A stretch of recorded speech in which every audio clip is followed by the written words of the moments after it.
নমস্কার, আমি অ্যাস্ট্রোলজার অঞ্জু গাঙ্গুলি।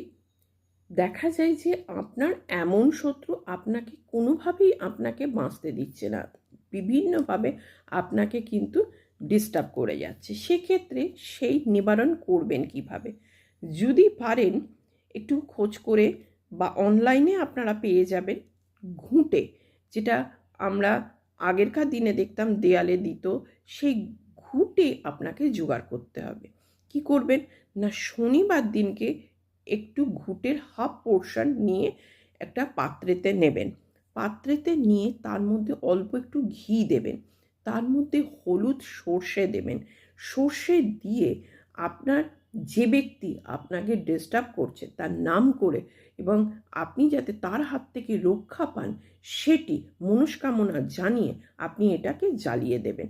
জ্বালিয়ে দেবার পর আপনি এই যে ছাইটা সেটা কি করবেন না, আপনি নির্জন জায়গায় ফেলে দেবেন, যেখানে লোকজন কম যায় সেই জায়গায় ফেলে দেবেন। এবং এইটা ক্রিয়াটা আপনাকে 3টে শনিবার করতে হবে, সন্ধেবেলায় করবেন। করে দেখুন যে আপনার চরম শত্রু যদি কেউ হয় তাহলে তার হাত থেকে আপনি অবশ্যই নিস্তার পাবেন। 100% না, 200% আপনাদের বলছি আপনারা নিস্তার পাবেন। করে দেখুন, ছোট্ট উপায়। আর আমার চ্যানেলটিকে যদি ভালো লাগে অবশ্যই লাইক, শেয়ার, কমেন্ট করতে কিন্তু ভুলবেন না। নমস্কার, জয় মা তারা।